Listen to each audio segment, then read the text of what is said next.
Hello and welcome to Quest Connect, our monthly Quest gathering for people who enjoy listening to the teachings of Quest and getting to know the facilitators and hearing us speak and share about the Quest teachings. And always such a pleasure to be with everybody on a Sunday afternoon.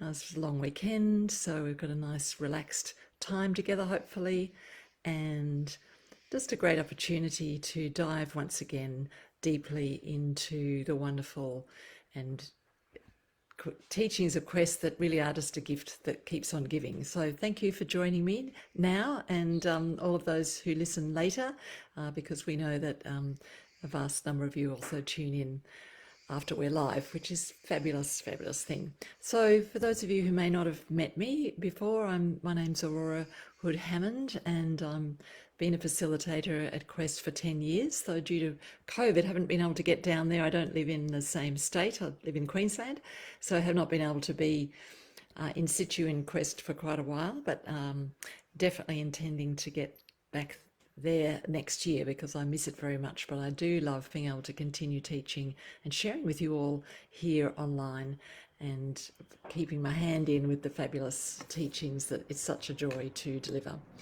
And I've been a psychotherapist and a trainer of counsellors and therapists and social workers for many years, and so I love drawing on that experience as well as my personal life experience to demonstrate how useful and wonderful the Quest skills and insights are. So thank you very much, everybody. And I'd also like to acknowledge that I am here on the land of the Gubbi people of southeast Queensland and pay my respects to their elders, past, present and emerging. So that said, let us start our time together today the way we like to at Quest, by starting everything by doing nothing and coming to our senses, doing a short awareness process that really helps us come into the present moment. We've all no doubt done many things already today, and some of you have gone to daylight saving, and I've had to remember here in Queensland to start an hour earlier, so that it's one of those days where things are becoming a bit different. So let's, if you're comfortable, to close your eyes or gently relax the eyes and take your awareness down to the soles of your feet and feeling that connection through the soles of the feet into the earth beneath you. And whether it's a long way beneath you or you've got your feet right on the ground, makes no difference.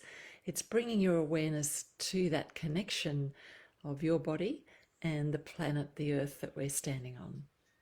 And sometimes it's a comforting feeling to just remind ourselves that we're here on planet Earth in this moment. So bring our awareness from there up to wherever you're sitting, on your chair, your bed, the grass maybe, wherever you may be, or lying down. And just feeling the body, the weight of the body without a judgment, just noticing that the body's present and that you can feel it being supported by wherever you're sitting, and feeling that connection that you're in that body right now, right in this moment, having this moment of awareness. And so now we're going to bring our awareness to our senses. So we're going to start with the sense of touch. So following on from feeling the body on the chair, we might feel the clothing, touch of clothing on skin, or you might be resting a hand on another hand or a hand on your leg, or some sensation of touching that your body can register. And then noticing any sounds that may be inside of your room or your space where you are, and then any sounds outside of that space. And just noticing if there are any. Don't have to name them. And then even with our eyes closed, we will pay attention to the sense of sight and the expression sight behind closed eyes, as sometimes we have that sense of sight, lights and interesting things. And then going to any aromas that might be in your space, breathing in, and any tastes that you might be aware of. So the five senses bring the brain into the present moment as it's checking on the information coming in from the five senses of the body. So we're making that brain-body connection. And now let's take together a conscious breath and just an aware breath in. And you may feel that breath through the nose into your heart, your lungs, and you may be able to bring it down even further into your gut. And sometimes it's quite comforting to put a hand on the gut and a hand on the heart as we breathe in, and then allowing that breath out. I'll do 2 more of those. Just a breath in, feeling it arrive at the heart, the lungs, and then down into the stomach if you can, vagus nerve, and then allowing the breath out.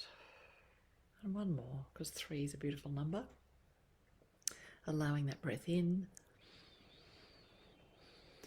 feeling the lungs expanding, and maybe the tummy expanding, and then allowing that breath out.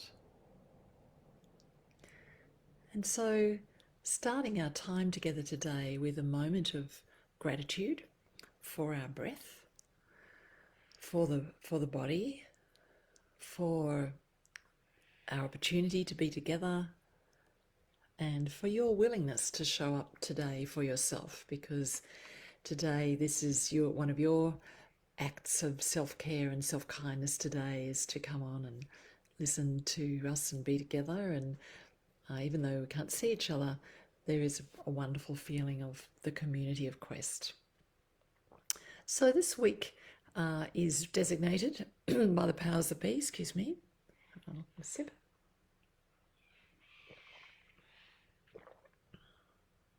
This first week in October is recognised throughout our country as Mental Health Week, a week to focus attention on mental health.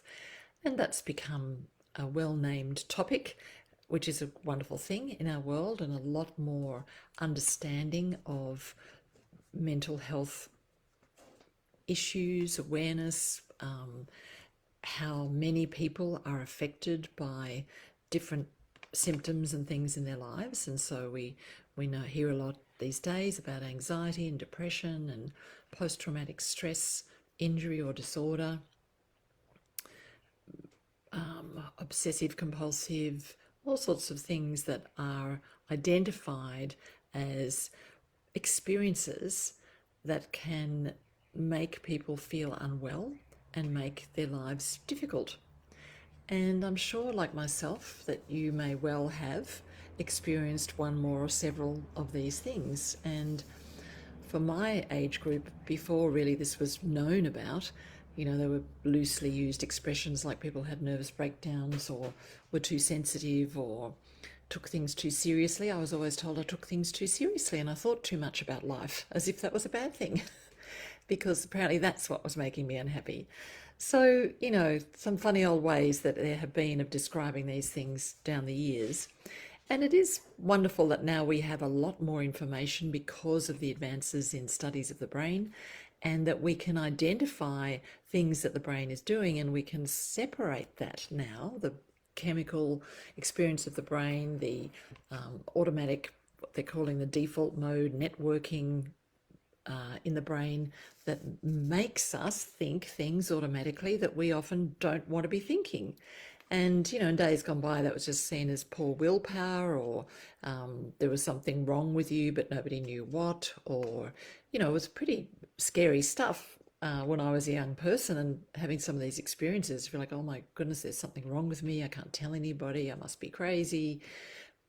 Some of you may well be familiar with this line of thought. And sadly, today still many people are taking things very personally, that we now have the knowledge and information and awareness to say, hey, actually, this is what happens to the human brain, the human nervous system after too much trauma, too much years of doing things on your own, too hard, seeing too many terrible things happen in your own life or other people's lives, this is what occurs, and it's not actually saying anything about you, the quality of you as a person.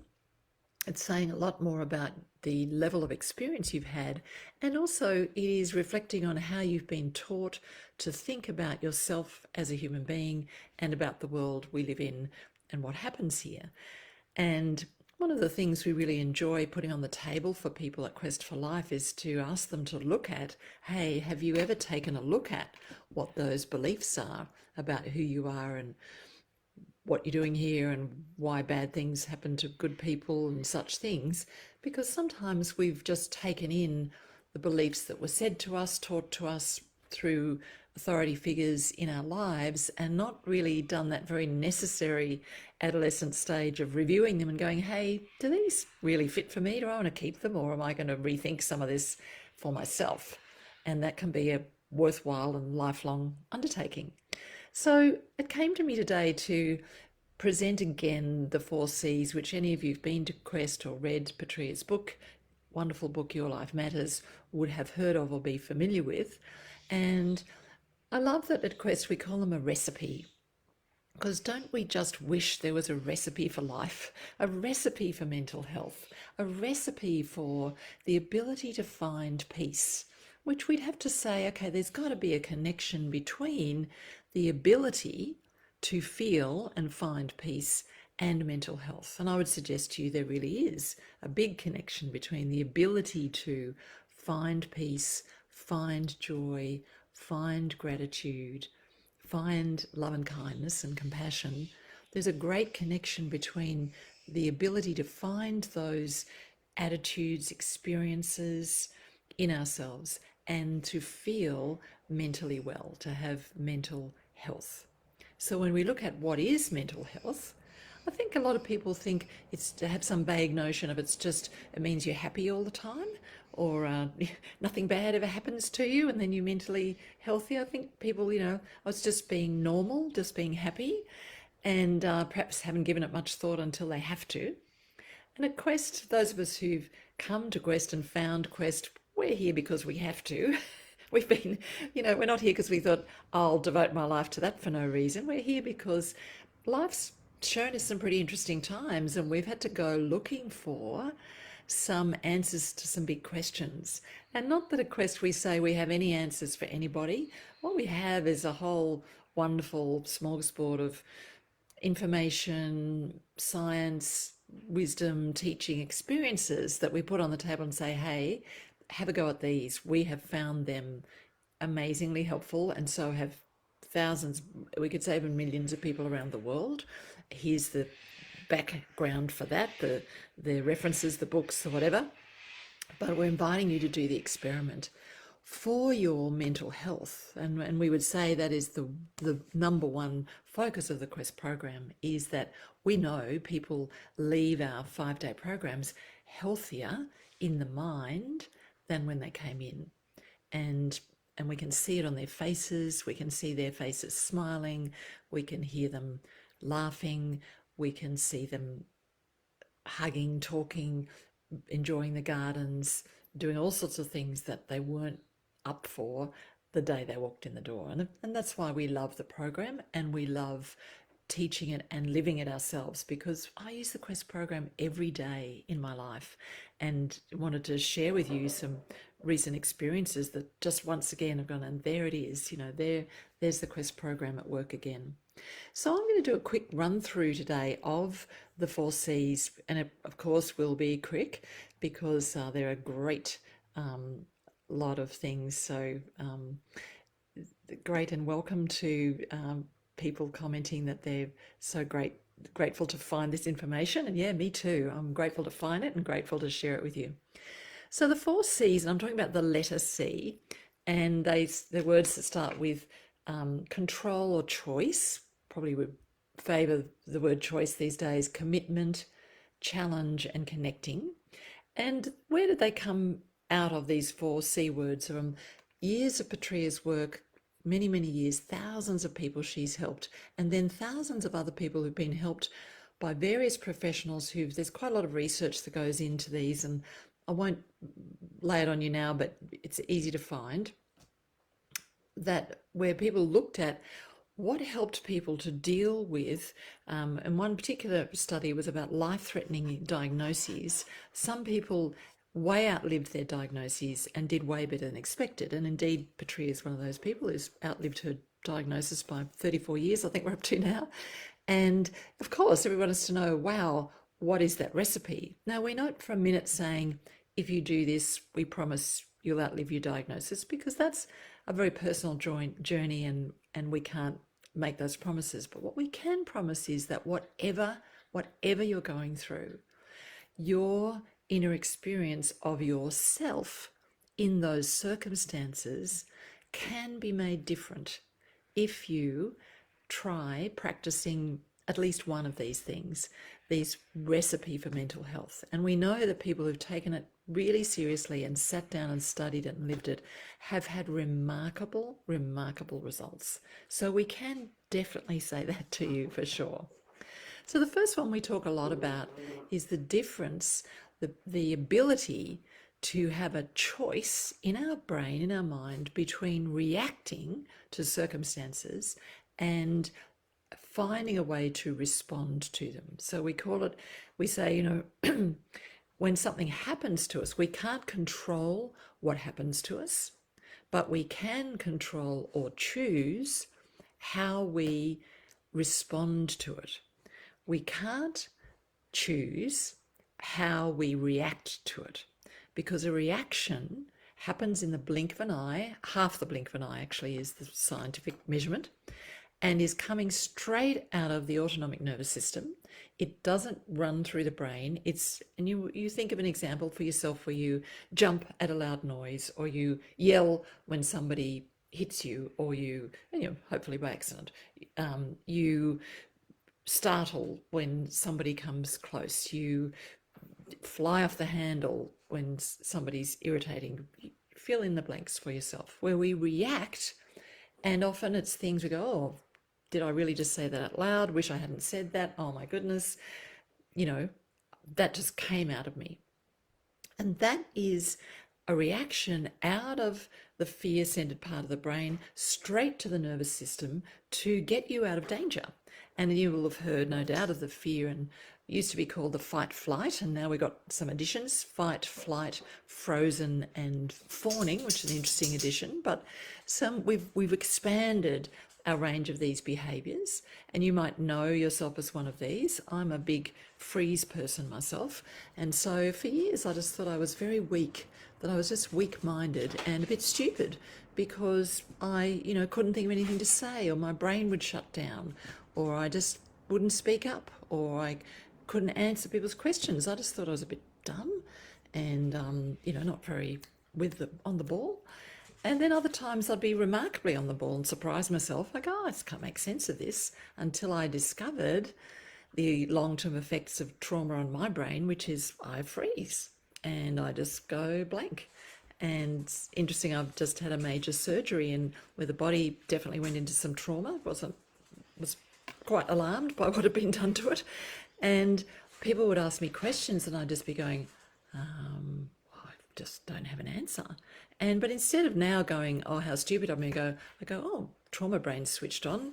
I don't have an answer for that. So I just go, sorry, I can't even answer that question right now. My brain's just shutting down. And I can say it quite cheerfully, because I know it's nothing to do with a fault of mine, and it's nothing wrong with me, but it is trauma brain. And I have one. I have a traumatized brain. So I still need to look after it, take care of it, take notice of it on a daily basis. So this ability to control move ourselves from a reaction to a response, it's a big topic, and some of you who've been with us will know that we talk about it quite at length. We know that things like meditating and taking time out in nature and all sorts of ways to calm our brains down are the key. But why I'm particularly raising it today when we're talking about mental health is I think it's one of the best diagnostic tools you can have for yourself of your own mental health status. So that if you are very reactive, flying off the handle, jumping at loud noises, can't sit still, can't focus, brain freeze, whatever your version of reaction is. And we don't just have one, we can have many. But if you find yourself snappy, irritable, I just used to think my mother was always a very bad-tempered woman, and indeed she was. She was irritable at loud noises, she was snappy, she had a very short fuse. As I've grown and reflected back, I go, that woman had a roaring case of PTSD, as did most of my generation's parents. They literally had lived through 2 world wars, some of them at least 1 world war, and a depression in their youth. And they had short fuses. Very few of them were like zenning out. I mean, they used cigarettes and alcohol, which were completely normal, and how they got through the war. So, I was used to that. Oh, she's just so bad-tempered, difficult woman, don't like it. And I go, wow, her system was just so reactive. And my dad's wasn't, because he always had a drink in his hand. So he was just a happy drunk who was like, she'll be right, because he was medicated, right? And it's interesting when we look back with some awareness on what we grew up with, and to say that woman had a very irritable nervous system, which is now, we would say, evidence of frequent reactions to trauma. And indeed, my mother had a lot of trauma in her life, and many of our parents have done, and many of us have done. So one of the things we know is we can't talk things over, we can't find ways forward, we can't make good decisions when we're in a very reactive state. And so one of the first things we know to help people with mental health, and to notice that you might be getting a bit frayed at the edges, to go, wow, I'm really reacting. Every noise is annoying me. The kids are annoying me. I knew the end had come when my darling golden retriever's panting was annoying me. I mean, who can get annoyed at a golden retriever? But I just go, stop breathing. Like, what, really stop breathing? It's like, I heard myself. It was ridiculous. I was, okay, that's quite a fragile nervous system right there, getting cross at a beautiful golden retriever for breathing too hard, right? And so what's important there is not to turn on ourselves, but to go, oh, okay, I need to pay attention to myself. If my nervous system is so activated that sound is irritable, where I'm exploding with a comment in a harsh tone, that's not good for puppies, children, partners, people at work, or myself. It's not a useful state. So I'm just putting on the table here, first up, that for Mental Health Week, we could say, yeah, that first C they talk about at Quest, that being able to choose our way out of reacting into, I'm just going to zip it, make sure I don't let any of that blurt out of me right now. I'm going to take a few deep breaths. I'm going to leave the room. I'm going to go to the bathroom. I mean, if you can't do anything else, you can always go to the bathroom. I'm going to remove myself from the situation because I am reacting and I'm triggered by something. And here's the thing, we don't always know what we're triggered by. And, sometimes it's impossible to tell, and they can be quite obscure. But I can tell you from thousands of hours of listening to thousands of clients that I've never yet had the opportunity where someone's going, I flew off the handle, I'm triggered, I don't know why. And I don't probingly go, why was it, why? We just keep talking, and within 5 or 10 minutes ago, I know what it was. And often it's been, I know for me, one of the things would be a siren in the background, and I mightn't have even consciously really heard it. But I go, actually I heard a couple of sirens go past. And that's a common one to anybody who's had traumas involving first responders coming to them. So what I'm offering to you today is just as a little inventory for yourself in Mental Health Week. Okay, how is my reactivity level right now? And if my nervous system, not I'm very touchy, not I'm too reactive, not I'm on a short fuse, it's not me, it's the brain. I didn't invent the PTSD brain. I didn't design how the brain works. I am not responsible actually for how my brain works. And I do have lots of choices with awareness and ability now to change the way my brain works, which is fantastic news, that I can actually, and the number one tool is do short meditations like the one we did together today. I can get a meditation app. I can get on the Quest website, Patria's Meditations. I can go onto YouTube and I can find wonderful ways instantly to help myself calm the nervous system down. And the research about this is done at Harvard and Stanford Medical School. You can look it up, it's all there. Meditation is no longer for the weird and wacky. It's one of the number one brain tools for reducing reactivity, particularly in trauma brain. So if you haven't tried that yet, I really invite you to. And if you've got one of those wild ideas like, oh, I tried that once, it didn't work because it's too hard, I can't do it, go, every brain can do it. But we're not talking about asking a busy mind to sit down and think about nothing. No, you can't do that. None of our minds can do that. I can be meditating, doing a shopping list, and listening to where the dogs are at the same time. Our brains are supercomputers. We can do all of that.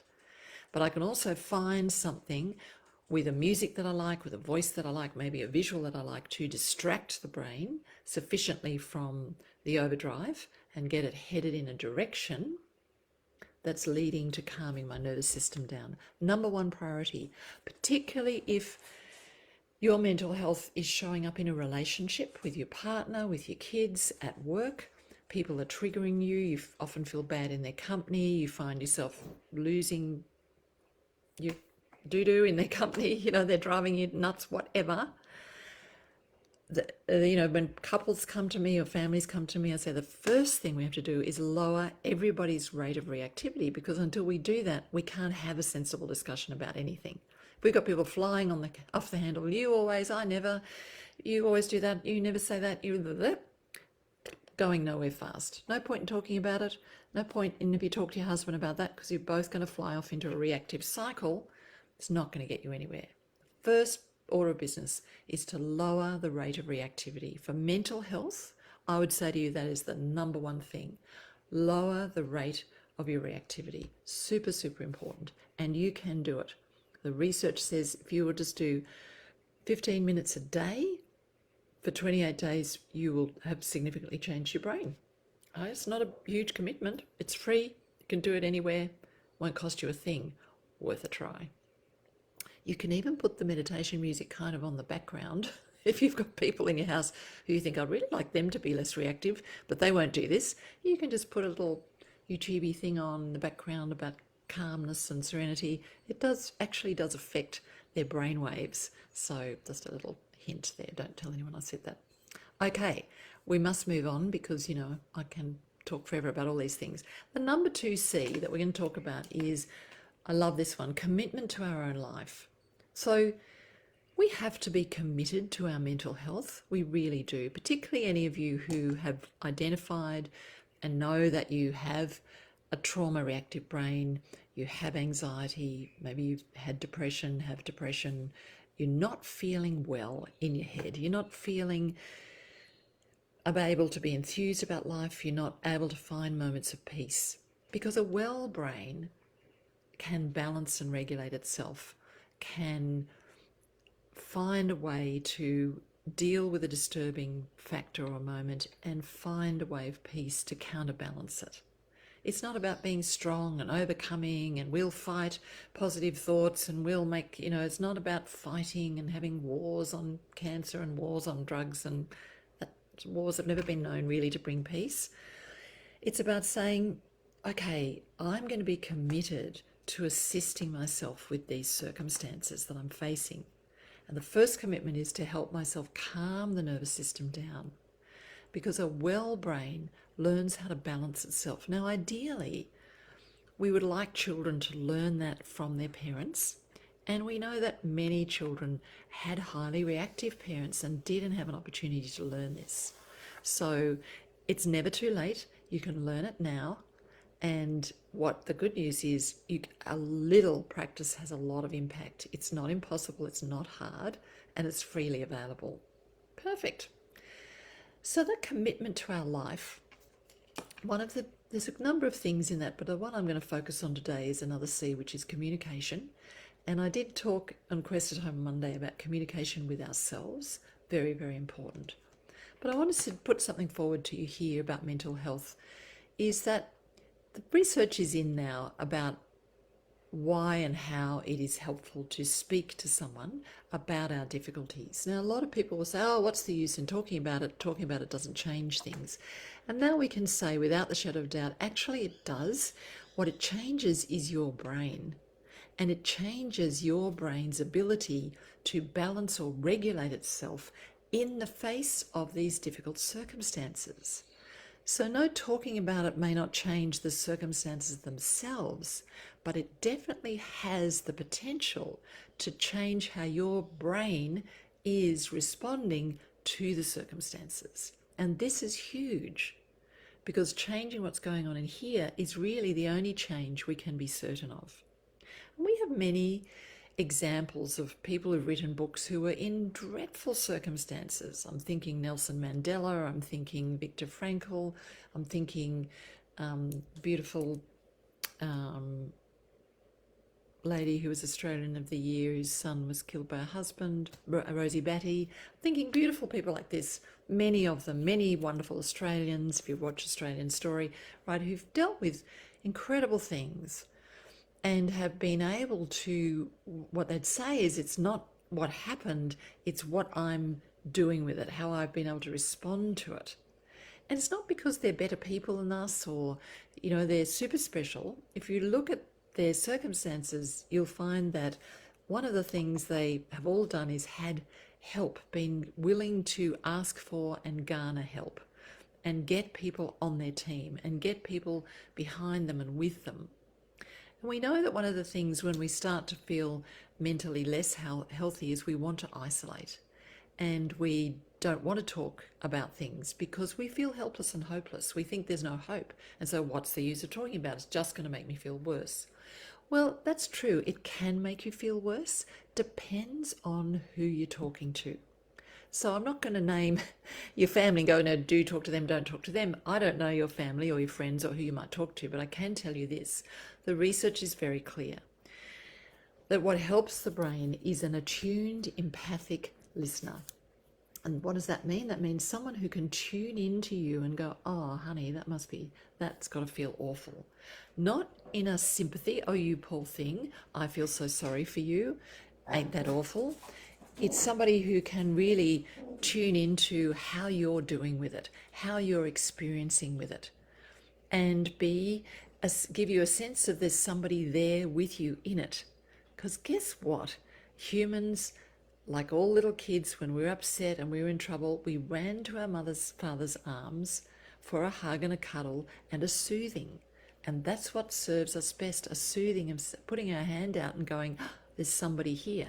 We know the people who deal with trauma better are the people who can reach a hand out and there's somebody there.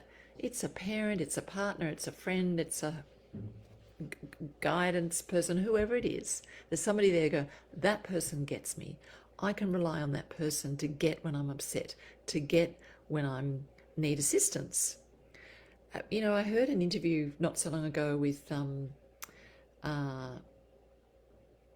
Julia Gillard, who's now the head of Beyond Blue Victoria, and it was very fascinating because she was asked how she dealt with being thrown out of Parliament and, you know, the terrible circumstances. And she said, and you hear many people say this, right? She said, oh, I had a wonderful group of friends and family who would call me every day and they could tell by how I was talking, what I was talking about, if I was okay or not, and whether they needed to help me, and they would come round or they'd do something. If they could hear that I wasn't okay, they would come and intervene.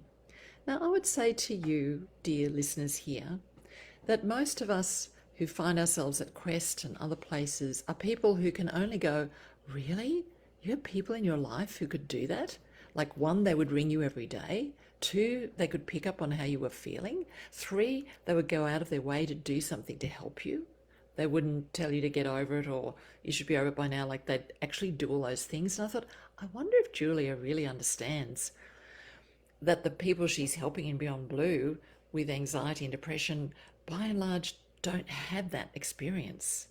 They don't feel that there's people, one, who would ring them every day, who would be able to tell how they feel and who they would feel open to being helped by. And that doesn't mean, I know many of you will have loving family and friends who've stood by you and stand by you, but many families simply don't have the skills of knowing how to talk about difficult feeling subjects. And that's why we train people to be counsellors and therapists, because we recognize that that kind of skill level is quite rare in our culture. I don't think it's rare in every culture, but I do think it's rare in our culture. And what do I mean by our culture? Industrialized nations who are focused on work and achieving and being in the head. So what I'm putting a plug in here for in the second C, mental health, is to say it's a healthy brain that can go, maybe I need some help with this. I'm thinking the same thing over and over again. I'm not able to balance and get myself out of a fear, anxiety state. I'm getting triggered all over the shop. I'm very reactive. And I don't want to burden the people close to me with perhaps the stories or the inner workings. I think it would be hard for them to hear. Maybe I need to go and also talk to someone who knows about this, who knows how to help people with this, who knows how to listen to this. I think it's a balanced brain who makes that choice and that commitment to themselves. And I just want to share with you something that's happened recently. Some of you met me before and know that I'm the carer for an adult child with autism, and so I've been a carer for 36 years, and I do it pretty well, and have and I put my hand up for every time I'm offered anything by amazingly the government now has a thing called Carers Gateway, and they through an organisation reached out and offered me a day to come and do something fun and have lunch. I went, oh yes please, put my hand up, yes I'll do that. And out of that came that they offered me coaching sessions, and I thought, oh excellent, I'll do that. And so beautiful, I get to go and sit in a cafe with a very nice person who buys me a cup of coffee and sits for an hour and listens to me talk about the experience of being a carer. Now, I have many roles in my life, and being a carer is one of them, and for sure it's a big one, but it's not the only one. And my beautiful friends will ask about my son, and they'll ask about me, and as any carer or any of you who are dealing with long-term illnesses or long-term conditions, you're always thinking, oh, I don't want to say too much, I don't want to make it all about me, I want to make sure I got the energy to ask them about them. We think of all these things. And so it's a wonderful permission to say, wow, this person's being paid to just listen to me for an hour. And it can be all about me, and not just all of me, it can be all about me as a carer. Like the government's actually investing money in keeping me well. And I'm going to say yes to that. So what I noticed after my first time was that, I couldn't stop talking. I thought, a lot to say there. He asked me to tell a story. Out it all came again. I thought, okay, I haven't told it for a while. And then he made some quite insightful comments, which is great because it's new information applied to an old story. Helped me really have some new insights about my son's reactions to things, my reactions to things. And then, I'd go off talking about my son, and then he'd say, and then how was that for you? And like, tried and true method. Any of you who've been to counselling, I'm a therapist, right? Know that one. But it was wonderful to be on the receiving end. How was that for me? And go, oh, wow. Yeah, okay, thank you for asking that question. Let's come back to me. So obviously I'm plugging counselling and therapy and mental health, social work, people and anything you can find, because an attuned, empathic listener, not necessarily emphasising the how to fix your symptoms, but actually how to tune into you and you really feel the empathy there. What I noticed for days after was, one, I mentioned it to everybody, how are you? Oh, I've had this great experience. And what I noticed is I felt happier. And I was so surprised. I went, wow, I thought it'd be a good idea. I thought I'd enjoy it, but I had no idea that it would just make me feel happier for days. I'm even feeling happy telling you about it now. And then I feel happy because I'm going to get to do it again next week, right? So these might be surprises, and I'm saying to you, this was a surprise to me, and I do this for a living, so maybe it'll be a surprise to you.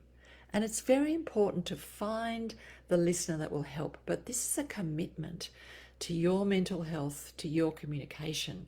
It does help you cope with things, to be able to talk about them to somebody who has insight and empathy. And I just offer them to you as two criteria for the practitioner you might choose. that you feel a warmth in their presence, because empathy is a skill of warmth, and that you feel that they know enough of life experience to offer you insight and empathy, because those things really make a difference, and we have all the neuroscience to back that up. So there's two things for mental health that I highly recommend. Doing a practice to reduce your reactivity, keeping an eye on your reactivity, having a commitment to find someone for you to communicate with about what it is that you're living with, because we don't do well. Let me phrase this better. If you've got a program and a belief, I do it all myself, I did it all myself, I have to do it all myself, I really invite you to take a look at that. And I'd like to say to you, I'm sorry that you've had to do many things by yourself. And I'm sorry that you've had to do a lot of hard things by yourself. And I know that that is true for all children with, encountered addictions in their life, people with trauma, people in many circumstances have developed a persona that says, oh no, I'm fine, I don't need help, I can do it myself. I can tell you, having to be driven around on crutches for 8 weeks has really tested my, I like to get in my car and be able to drive away, and I can't. And it's really been a great challenge. It's like the I can do it myself program has really been coming up. And for many of us, and I'm saying us, we've had to be brave, we've had to be strong, we've had to do it ourselves. Any of us have been single parents, we've really had to do it ourselves. You've been the one the family's relied on to get them through. You haven't had people in your lives you felt you could count on, or you've been let down and disappointed. There's many scenarios where we develop this belief that we just have to take care of it ourselves, do it ourselves. We're going to end up having to face it by ourselves. And I know we can, and I know you might have, but I do know that long term it's not good for our mental health, and it exhausts us, and we can go into burnout. And I'm saying that from personal experience, and saying that I personally know I have to be really committed to making sure I'm not falling back into bad habits of doing it myself. And having a surgery that's required me to keep asking for help has been a great practice to get me really up to speed on that, and not go into a declined mental health state as a result of physical experiences, which I've been really grateful for. So I offer that to you as our number 2. So the number 3C that I'm going to move on to, and I've left quite a bit out of commitment to self, but I don't have time for it all today, but is seeing life as a challenge rather than falling into an experience of feeling like a victim to life. And when really terrible things happen to us over and over again, more than once, more than one people lets us down, there's a lot of very good reasons for us to feel often victimized by life. But what we know is the people who can balance their brains and rise to the occasion are able to find another way to approach it. And so often people who feel like victims do, well, that's all right, I'll just do it myself. And so the I'll do it myself becomes a reaction to the victim. So people who are able to see life as a challenge were able to approach things better. Now, there's a lot of beliefs that go under this. It's a bit of an unpacking, but if we're blaming other people for what's happened to us, if we can't forgive people, if we feel that the world is against us, if we feel that things are unfair, that can throw us into a whole cascade of emotions and emotional states that it's hard for us to deal with things. Now, that's a lot to unpack, and there's a lot of beliefs in there, but I'll just say that many people I find have not really examined this notion that if you're good, good things will happen to you, and if you're bad, bad things should happen to you. So I call it the Santa Claus approach to life, and this was drilled into us. There's a big old man with a beard somewhere watching us, and if we're good, we'll get presents under the tree, and if we're bad, we won't get any presents. And sometimes people can get a bit confused, so that becomes their version of God or the universe. And, some people might talk about the universe, but I find they're still projecting the same old God ideas that I didn't say it right, so the universe didn't reward me.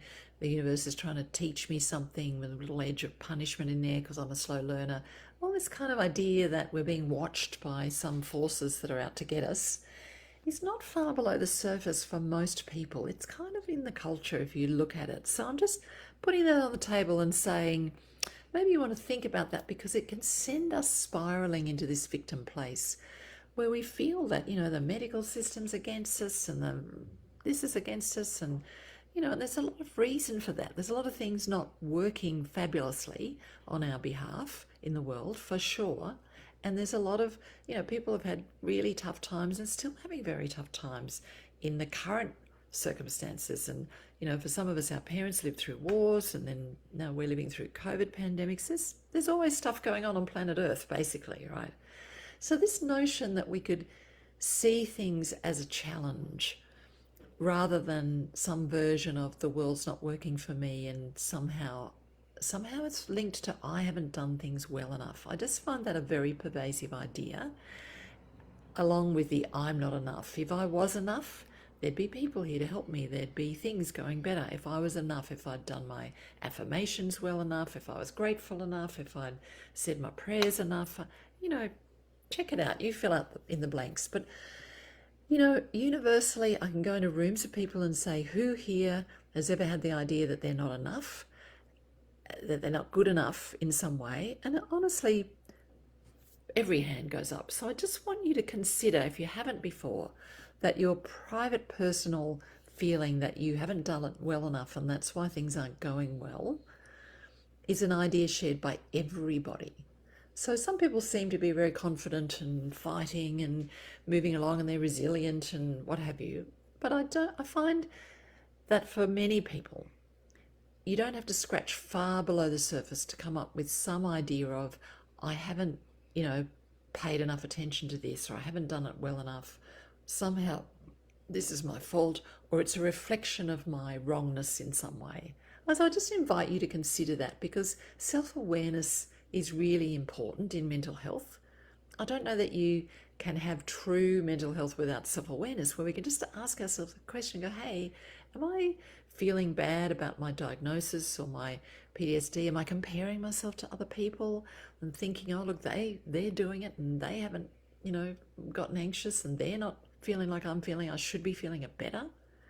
And sometimes the methods that are used to help us imply that we should be able to think differently about things, that we should be able to control our thoughts in ways that we can't find, that we should just be able to manage things better.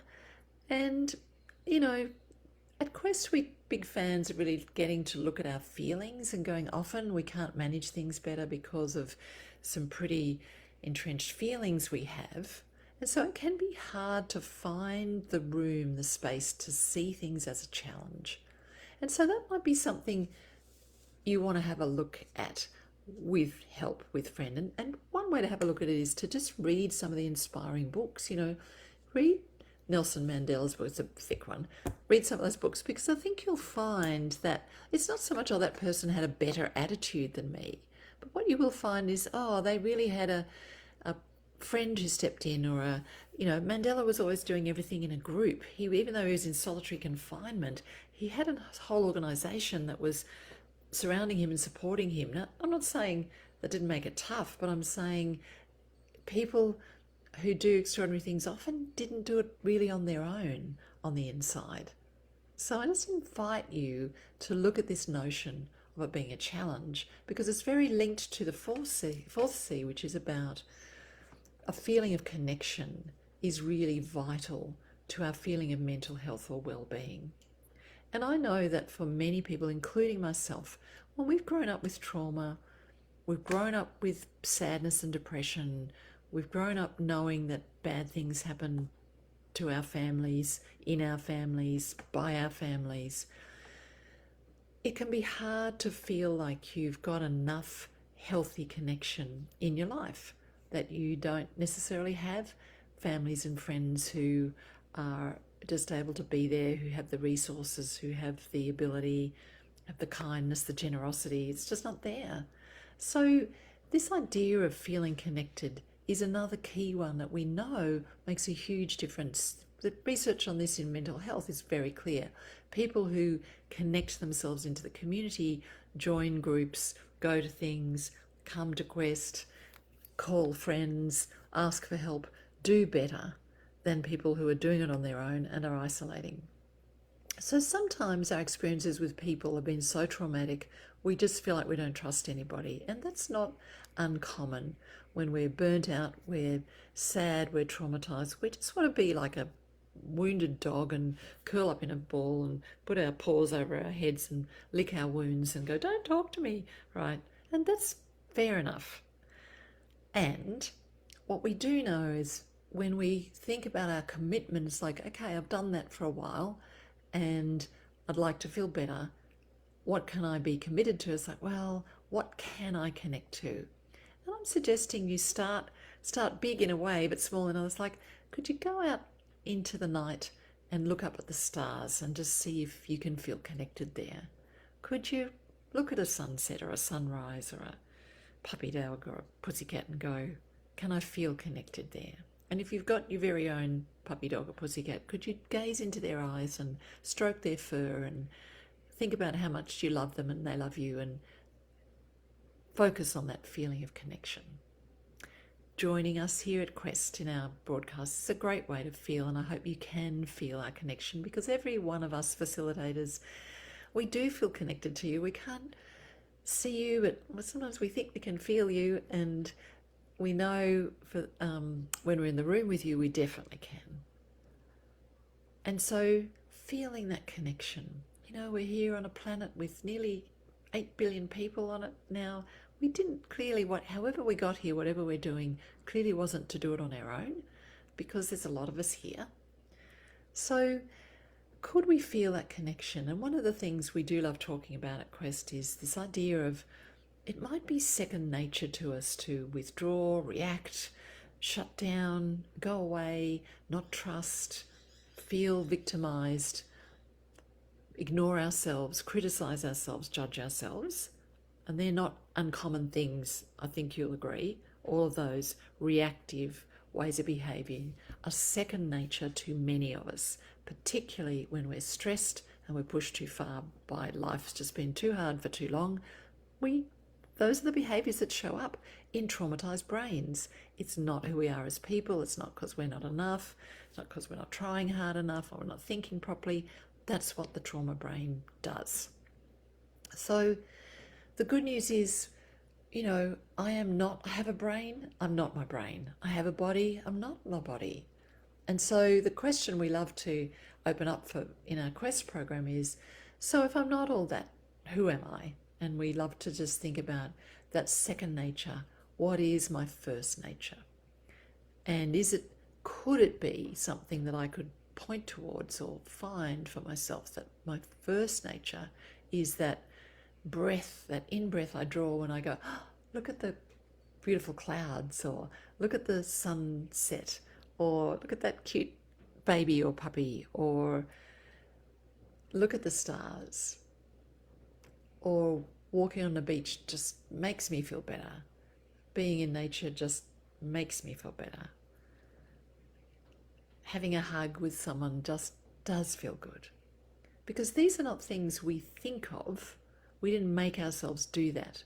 They seem to be just within us, coming from within us, our first nature. And I was watching, some of you might have watched, there's been a few programs on various platforms recently about the rescue of the boys' soccer team in Thailand from the caves, and I don't know if you're like me, but, it's a 10-hanky job for me. And I thought, I'm always moved by these stories of people coming to get people, being like, we will not leave them there by themselves. We will not leave them there. And, the villagers said, yes, flood our crops. The people flew themselves from all over the world to be part of it. People put their lives on their line. They put their professions on their line. And I thought, what is motivating? We say we live in a heartless world where people don't care. And these people flew from all over the world for 13 young Thai boys And we go, and I just think that is our first nature. And I sit and cry with the wonder and the love of it, because that is my first nature going, I love seeing people act out of their first nature. I love seeing people cry and clap and cheer and be ecstatic at young lives being rescued, and the coach teaching them to meditate, how they stayed sane and well for 16 days. He's teaching them to breathe and to meditate in the cave. How beautiful, right? And it's like it's just a story of first nature. And I thought, that's what I love about it. Because all of us, I just invite you to try this on as I say it now for yourself. My understanding is, and for all the people I work with and myself, is all we ever really wanted to do, whatever we came here for, whatever we're born here for, really, if you can cast your mind back to being a little kid, before there were even words, all we wanted was to love everybody, hold out our arms and be picked up in love, to love and be loved. And it hasn't really changed much. That's really all. We just want to find a way to love everybody, to be loving, to be loved, to express that love in our hearts. And some of us have been so battered and beaten down by things in life that did not feel loving, behaviors of people that did not feel loving, that we've lost touch with, yeah, that's what they all did, or that's what happened. But my first nature still wants to be in love, and I'm not talking about romantic in love, be in love with humanity, with life, with the newness of each day, with the gratitude for the life that I live, with the idea that if I could just find a way, small way in a day, to bring love, to smile at people, to be gentle, to be kind to myself and to others, if I can find a way to do that and be part of the force that brings love into this world every day, because that's my commitment, because I want to for me, then I'm suggesting to you, as a hypothesis you may wish to consider, but it is well backed up by research, is all I'm saying, is that this is a great key to mental health and will bring us peace and will bring us a feeling of that day was worth living. Because I did make a difference to that. Every person I passed on my morning walk where I just smiled at them. Every shop I went into where I just smiled at someone. Every time I just admired a flower or a tree and was part of nature and part of the quantum field that is everything. That's science. I make a difference when I smile and I show up with love and gratitude to offer. Even if I'm feeling like crap, I can still do that. And that is the key to mental health. It's not necessarily about managing and controlling, I would suggest to you, but it is about choosing and being committed and being connected and accepting the challenge of, I have a human life. It appears to be a miraculous thing. How can I best spend it? And the only thing I know to value that aligns with me more than anything else is this notion of loving, that I would do something. If someone in front of me was there, for the boys, the villagers said they're going to lose their livelihood for the whole year for the boys, that I would show up in that way. And it doesn't mean I have to, but it's just like there would be an impulse in me to say, yes, I'm in, let's help, let's go the extra mile. So I invite you to sit with that for yourself this afternoon. What if your mental health was all about the love and kindness you can find in yourself, for whatever's going on with you, wherever you think your mental health is at? And that if you think, yeah, I am reactive, could you do something this afternoon to make a difference? Could you at least make sure you're listening to calming, uplifting things, that you're not focusing on things that disturb and upset you, that if there's people in your life you've been snappy with lately, could you give them a cuddle, sit on the couch, and I include the fur babies in that? Could you have a calm, peaceful, loving afternoon in your life today and contemplate this for yourself about for Mental Health Week. There is a recipe. I can get online, look up Patria's work, and there's many. We're not saying it's the only one, but it's one we love because it's very practical. It's a place to start. It's really not hard. We can start with very simple things. So I have loved talking to you about all this today. I'm so grateful for those of you who've been with me live, because it's lovely to feel I'm not talking to myself. I love that you're getting this and are enjoying it. Thank you for those of you who've written in comments. It's always lovely to see them. Appreciate them. That's right. Isn't it simple? Oh my God, what if I reduce it? All I want to do is love everybody and start with the easy ones. So I'm offering you that kind of love, that love of, I care about everybody feeling well and feeling loving, because it changes the world. It changes our world, and our world needs us to do this right now. So with all my love on that level from Quest and for all of us here, thank you for being here. Thank you for tuning in. Please tune in again, and I look forward to seeing you again in the months to come. Bye, everybody.